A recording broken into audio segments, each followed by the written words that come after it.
Welcome students. हम बात करेंगे inverse relation of general sine functions की। मतलब अगर आप देखें तो एक साइन फंक्शन जो हमारे पास ट्रिग्नोमेट्रिक फंक्शन है, एक पीरियोडिक फंक्शन है जो कि अपनी वैल्यूज को हर 2 पाई एंगल के बाद रिपीट करता है। ठीक है, अब जैसे आप ये फंक्शन देख रहे हैं, इसकी जो डोमेन है, मतलब जो इनपुट है वो set of R real numbers है, और रेंज जो है वो हमारे पास एक इंटरवल के अंदर अंदर रहती है, क्लोज इंटरवल में। मतलब 1 से ज्यादा नहीं आती और -1 से कम नहीं आती। ठीक है, अब अगर हमने ये देखना हो कि ये जो आप ग्राफ भी देख सकते हैं इस फंक्शन का, जो कि ऑलरेडी इसे पिछले लेक्चर्स में मैंने बनाना सिखाया हुआ है, यहाँ पे सिर्फ हम ये देख रहे हैं कि क्या इसका इन्वर्स जो है वो फंक्शन एग्जिस्ट करता है या नहीं। तो इसके लिए हम क्या करेंगे जी, हम हॉरिजॉन्टल लाइन ड्रॉ करेंगे। देखें, मैंने इस कर्व के ऊपर, जो कि साइन फंक्शन का कर्व है, इसके ऊपर एक हॉरिजॉन्टल लाइन ड्रॉ की है। अब ये हॉरिजॉन्टल लाइन जो है इस कर्व को मोर देन 1 पॉइंट इंटरसेक्ट करती है। जैसे चले मैं यहाँ पे शेड कर देता हूँ, यहाँ पर ये 2 हो गए पॉइंट्स, 3। इसी तरह ये तो कर्व कंटिन्यूसली चलता रहता है, लेफ्ट पे भी राइट पे भी। ठीक है, मतलब वाई एक्सिस के लेफ्ट पे भी राइट पे भी।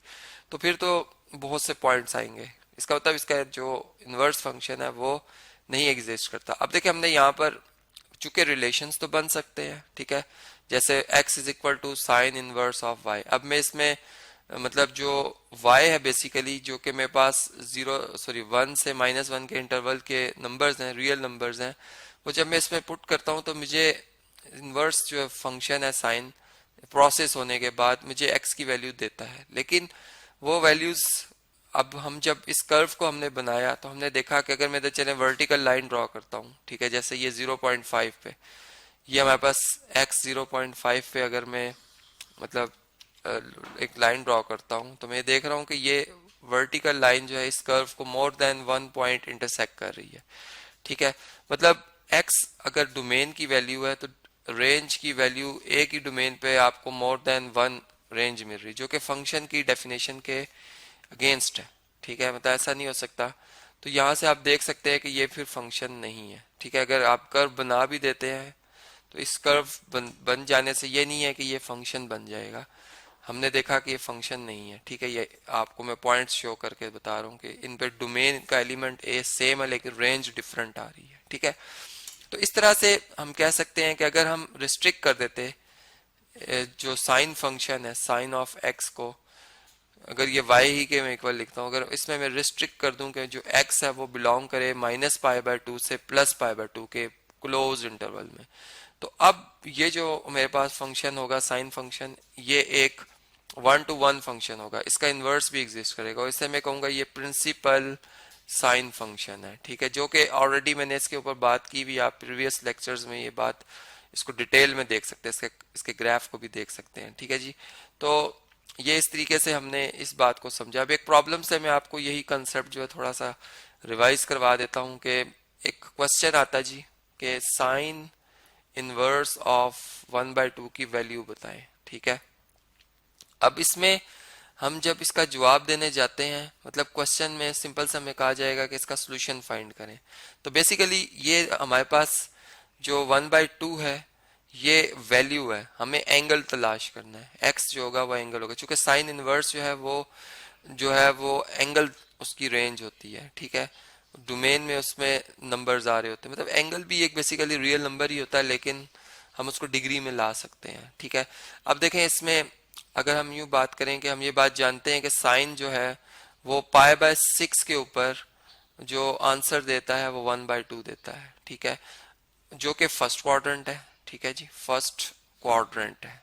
और इसी तरीके से हम जानते हैं कि साइन की वैल्यू जो है वो सेकंड क्वाड्रेंट में, यानी π-π/6 जो कि 5π/6 बनता है, उस पर भी 1/2 होती है, जो कि सेकंड क्वाड्रेंट है। सेकंड क्वाड्रेंट है, तो इसका मतलब कि ये एक मतलब डोमेन के अगेंस्ट हमें 2 रेंज मिल रही है यहाँ पे, जिसका मैंने ऊपर भी कर्व से भी आपको समझाया। ठीक है, तो इसका मतलब जो x आएगा हमारे पास, एक x की वैल्यू π/6 हो सकती है और एक x की वैल्यू जो है वो 5π/6 हो सकती है। ठीक है, ये ऑलरेडी मैं आपको तरीका समझा चुका हूँ कि जब हम सेकंड क्वाड्रेंट या थर्ड क्वाड्रेंट में होते हैं तो सेकंड क्वाड्रेंट में अगर होंगे तो हम पाए में से जो फर्स्ट क्वाड्रेंट पे वही वैल्यू आ रही हो, जो कि आप यहाँ पे देख रहे हैं 1/2, उसी को लिखना आपने पॉजिटिव में।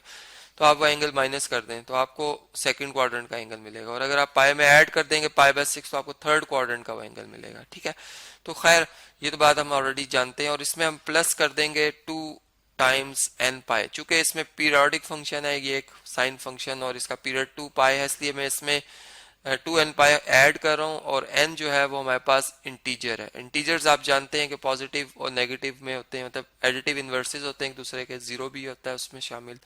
तो ये हमारे पास जो है वो इस तरह से x की वैल्यू आएंगे, और इसको अगर मैं एक सेट के अंदर इनक्लोज कर दूं जो कि जनरल सोल्यूशन कहलाएगा, तो जो यूनियन बनेगा पाई बाय 6 प्लस 2n पाई एक सेट, इसमें इन्फानाइट एंगल्स आएंगे। चूंकि आप जब n की वैल्यू इंटीजर्स आप जानते हैं इनफाइनाइट सेट है, तो उसके अंदर इनफाइनाइट आपको एंगल्स मिलते जाएंगे, वन बाय वन आप इसमें n की वैल्यू दर्ज करते जाएंगे। ठीक है, और इसी तरीके से 5 पाई बाय 6 में भी आप जब ऐड करेंगे 2 टाइम्स ऑफ पाई और इसमें n की वैल्यू आप डिफरेंट रखते जाएंगे, तो आपको इधर से भी इनफाइनाइट ये एक सेट बन जाएगा। तो ये इसी तरह से इन दोनों को कंबाइन करने से आप देख सकते हैं कि डोमेन की एक वैल्यू के लिए, मतलब हमने सिंपल 1/2 साइन इनवर्स फंक्शन के लिए देखना था, रेंज हमें जो है वो इनफाइनाइट एलिमेंट्स मिल रहे हैं, तो इसलिए हमारे पास जो जवाब है उसमें इनफाइनाइट एलिमेंट्स आ रहे हैं।